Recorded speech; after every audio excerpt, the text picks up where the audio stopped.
Tara, let's witness sunrise in Bulabog Beach! We've been waiting for so long. We've been waiting for this time to begin. We ain't getting any older. I kinda feel a little younger.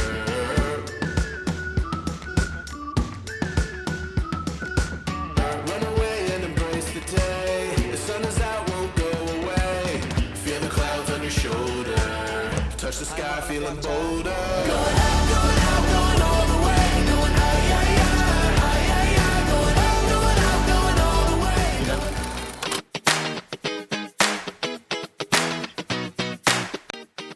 Hi guys, I'm Julius. And I'm Tristan. We're chasing adventures one stop at a time. Welcome to our travel vlog.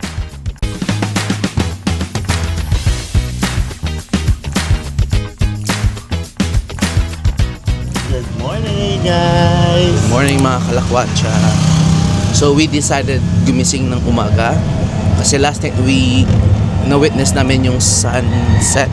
Yeah, But kagabi. this time is sunrise naman, which is nasa Bulabog Beach siya.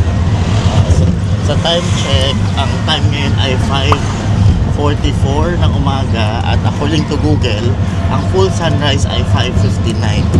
So, Fully maabutan namin. hopefully kasi medyo lumiliwanag na siya. So, balitaan namin kayo at pakita namin kung paano ang sunrise dito sa Boracay. Ano yung tsura ng sunrise in Boracay? Yes.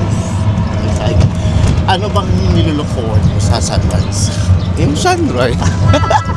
Wala namang iba. Ako yung yung makikita mo kasi different shades of yellow, orange, yung gano'n. Ay, yeah. I remember sa sa Marinduque, ang Oo, para siyang ganda. sunrise of fire, parang ganun. Oo, exactly. Different splashes of yellow, orange. Yun pala yung tinatanong mo. Parang Oh. ganun.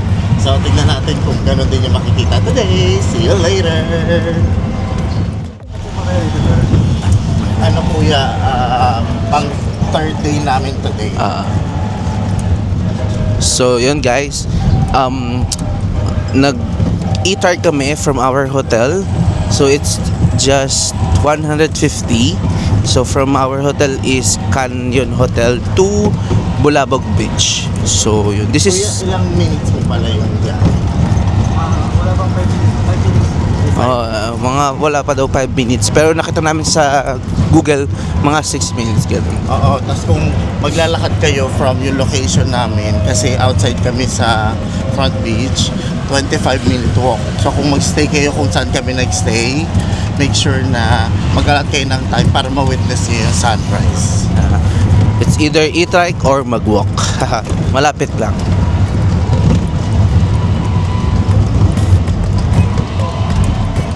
Thank you, kuya. I love Boracay. I think coming from this side, saan kaya ito makikita?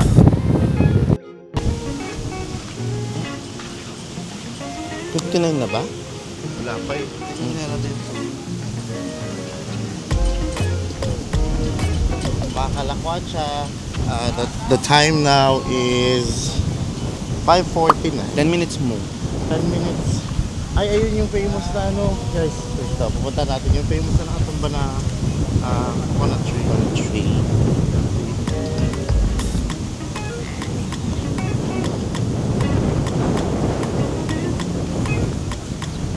Madami ding mga taong naghihintay ng sunrise. Pan yung ulap eh, oh. Pero let's see, feel ko naman meron. Meron kasi parang lang siya yung yung mga hamog-hamog. Oo. Kasi nga bukang liwayway, di ba? Pero ang ganda.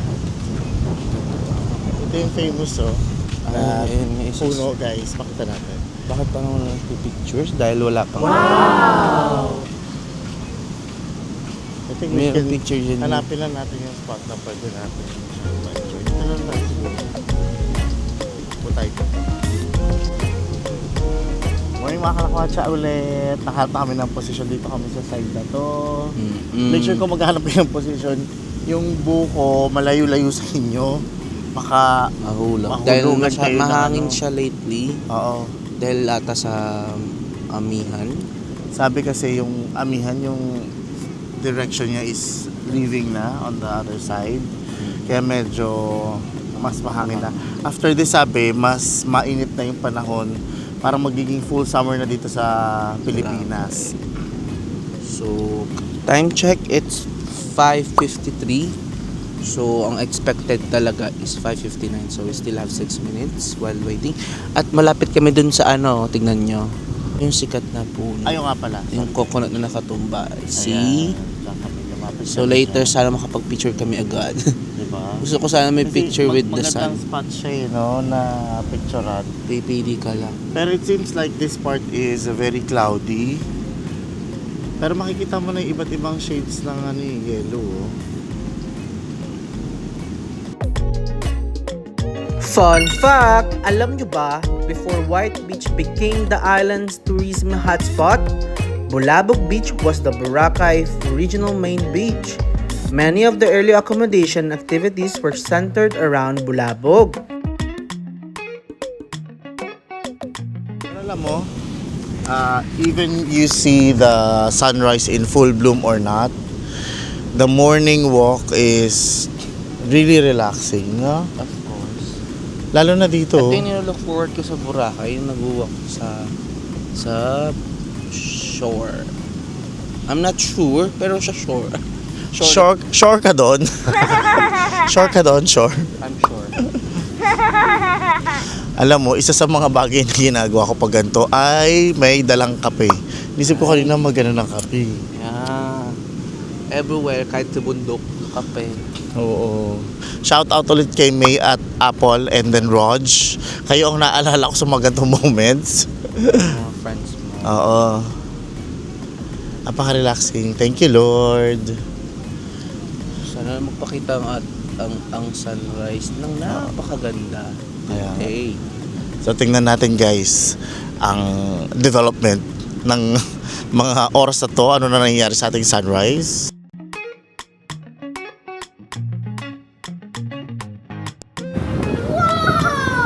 Mga kalakwatsa, nakaangat na po ang haring araw. Sobrang ganda niya. Makikita niyo sa timelapse namin kasi yung timelapse namin medyo malayo. Share din namin yung ibang shots using our phone. But even though nagvi-video tayo, nagpi-picture, do not forget that sunrise is a reminder of a new beginning at enjoy ang moment, lalo na kapag nasa beach.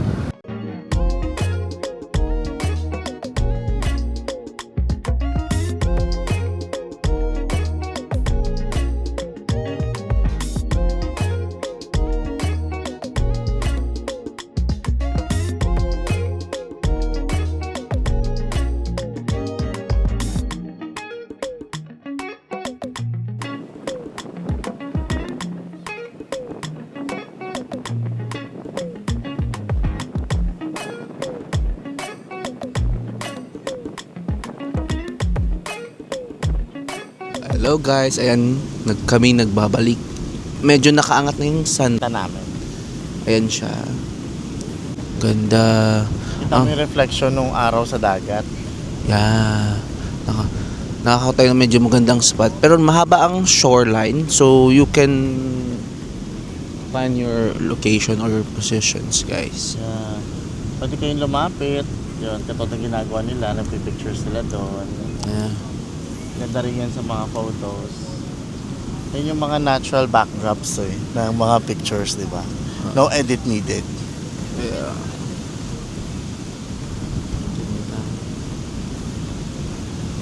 Pero pag tinignan mo yung araw, medyo masakit sa eyes lang. O kaya kailangan ka shades ka. Mag-shades tayo. O mag-shades ka, makita mo. Kanina, Shades ka, o. Ganda? medyo maganda, pero medyo ano pa din, nakakasira. Ako hindi ko makita maayos kasi hindi ko nadala yung shades ko.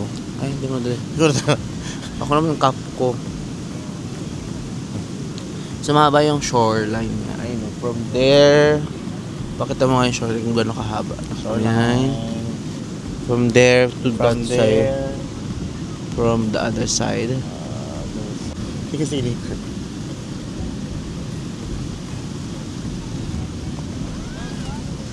Sarap mag-swimming nito, no? Parang malamig na.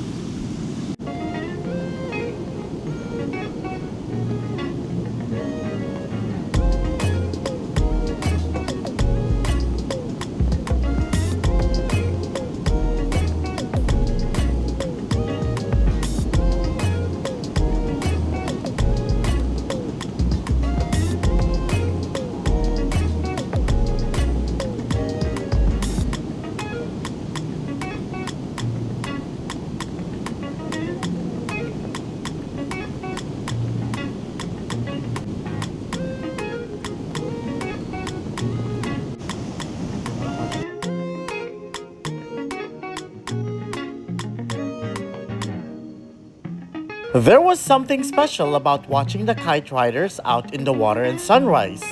With golden sun behind them and colorful kites filling up the sky, Bulabog Beach felt like a postcard come to life.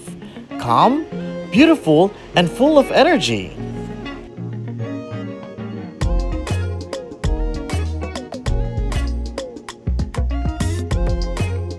Fun fact! Bulabog Beach is known as the kiteboarding capital of Asia. It's not just because of the steady wind. The reef along the beach helps create a large, calm lagoon with flat water, making it perfect for beginners to learn. For more experienced riders, heading farther, which means bigger waves and more space for jumps and tricks. Pretty cool how one beach can cater for everyone from first-timers to pros.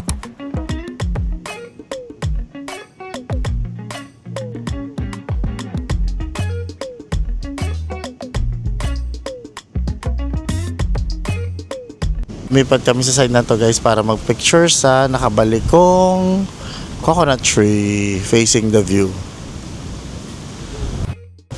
Ayan. Huwag nyo kalimutan maglagay ng tip guys para sa mga locals na nagme-maintain ng place. Turong na rin sa kanila. So parang ganito yung magiging view nyo. Diba? Hi mga kalakwatsa! Andito tayo ngayon sa ibabaw ng coconut tree. Medyo mahangin tsaka medyo mahirap. Mahirap pag sa balancing medyo marunong ka, mahirap pa din. Would you recommend to try this? Of course, maganda siyang ano, Instagrammable. Pero parang hindi siya naturally bended kasi pinalian siya ng mga locals to bend this tree. So yun, tingnan nyo lang. Ito yung mga perspective na pwede yung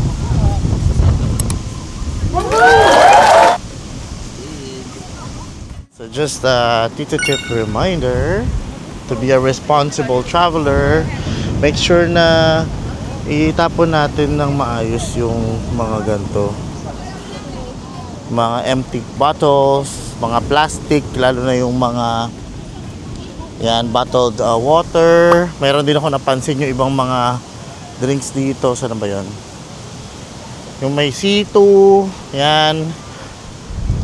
So bali yung mga pinagkainan, pinag-inuman natin, mga chichirya, and all the snacks that we eat by the beach. To be a responsible kalakwatsa, always make sure na kung meron kayong plastic na dala para keep nyo sila doon or bag, tapos itapon nyo sa bin na makikita nyo. Let's preserve the environment kasi we're just passerbys here. Dumadaan lang tayo dito sa lugar na to. Pinahihiram sa atin ni Lord ang nature, so alagaan din natin para maipasa siya sa mga next generation. Let's be responsible, kalakwatsa! Now it's time to walk na sa shore. So we will just enjoy walking now. Though this side medyo dead end na siya. Wala na itong connect sa White Beach. Oo. Pero ang connection niya na White Beach is dun sa side na to. Kumbaga, dadaan ka sa mga residentials. Ganito siya. Ganda, di ba? And this side as well. Pero chill dito no? Siguro dahil maaga pa. Malaking portion, malaking factor na maaga pa. So marami pa kasi hindi nagigising. Tulog pa yung iba. Kaya perfect time to walk then is in the morning. sarap maglakad kasi walking really helps you sa ating isip. Yes, I agree. Good for mental, good for your physical as well, for your heart. Tsaka ito rin yung time makakapag-isip-isip ka.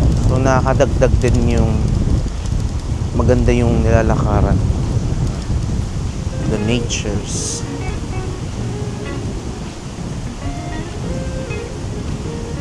May mga dog. May mga dog din dito. Pero wala ano no, na-notice ko ito, walang mga tulad dun sa White Beach, yung mga party places, restaurants and party. Yun ang pinagkaiba niya. Itong Bulabog Beach, wala siyang mga, yung mga tindahan, mga stores. So ano lang siya. Kasi parang residential na to yung mga kubo-kubo. So yun ang pinagkaiba ng Bulabog. Though kung papansinin niyo yung ano niya, yung sun niya, maraming halong mga marami siyang halo eh. Parang mga damo. Parang damo ng dagat. So Oo. medyo hindi siya malinis kung titignan. Pero fine pa din yung sun niya. Fine pa din yung sun niya. Parang pulboro, no? So tuloy tayo maglakad sa ilalim ng magandang araw.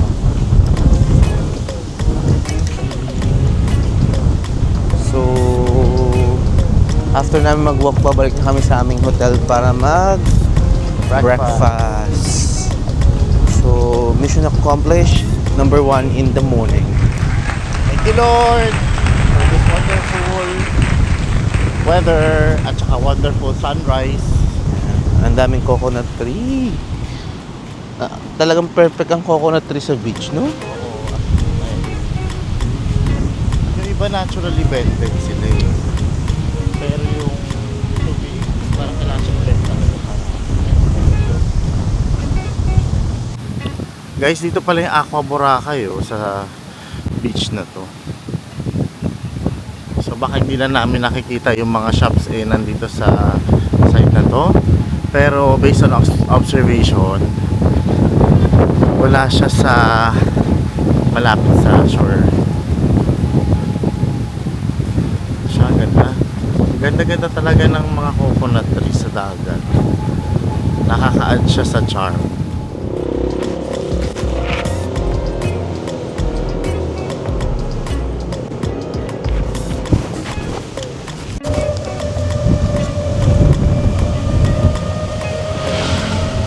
Pabalik na kami guys sa aming hotel. At sobrang ganda talaga sa ma-witness yung sunset. What? Sunrise. Sunrise. Guys, pag na-witness niyo yung sunrise, wag lang kayong basta mag-picture ganyan. Take moment as well. And wag niyo kalimutan mag-walk by the shoreline. Anong thoughts mo sa sunrise? Again. Thoughts for today? Amazing, maganda siya actually. To start your day and witness ng sunrise again. Oo.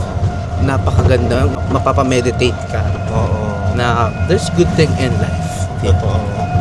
At napakaganda ng nature na ginawa ni Lord. Talaga, totoo yan. Kasi parang ma-remind ka to be humble.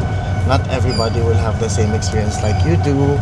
And to see these things, to have this time to see these things in your life, isa siyang napakalaking blessings for somebody na maka-experience ng ganito.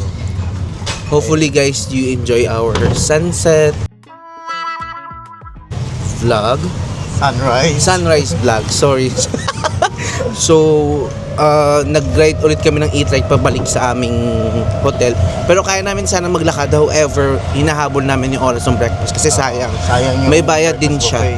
buffet. 450, sayang. Totoo. So if you enjoyed this video, please don't forget to Like, subscribe, and comment. So comment kayo guys kung ano yung nagustuhan nyo sa vlog na to. And Okay guys. baka pwede nyo ma-share din guys para sa mga bagong nagta-travel sa Boracay to know how to get to that beach para makita nyo yung sunrise. Share nyo na rin po. If meron kayong question, try naming sagutin sa abot ng aming makakaya.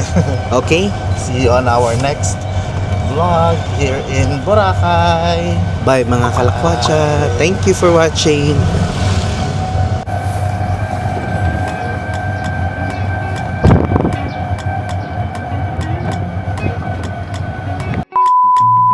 Tayo dito hindi pa itay. Oo, hindi pa i-trike tricycle pa nun. So, i-trike na ngayon kuya para makatulong sa environment. No? Paano nangyari kuya yung may mga currently na may tricycle binigyan ng ganito?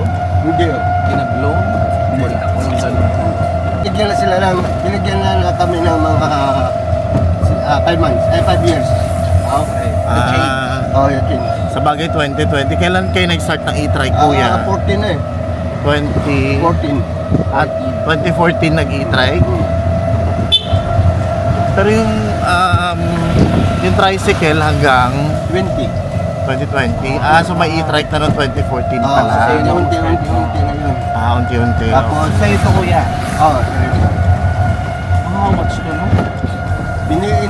Inutang ko to, mga umabot siya ng 800,000. Ay, ang mahal din pala ng e-trike kuya. My God.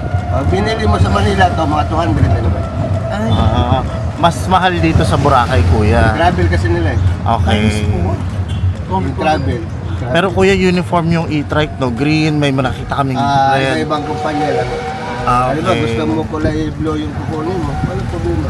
Okay. Ano yung kuya, depende sa ruta or Wala. ano? Araw-araw yan. Kahit saan umiikot tong ano? Gusto mo mag-land tour ilang bisis. Okay. So meron din kayong land tour. Yan yung land tour namin. Okay. I-vlog mo na lang.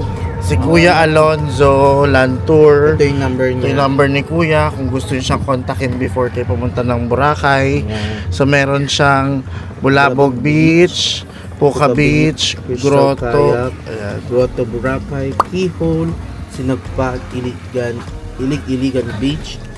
Yan. Ito yung number niya, 0908-243-3750. Kapag gusto niyo ng Ayan. land. Ito si Kuya Alonzo. Hi Kuya. Siya nagatid sa amin dito sa hotel. Thank you po. God bless po. To God be the glory. Thank you po, Lord.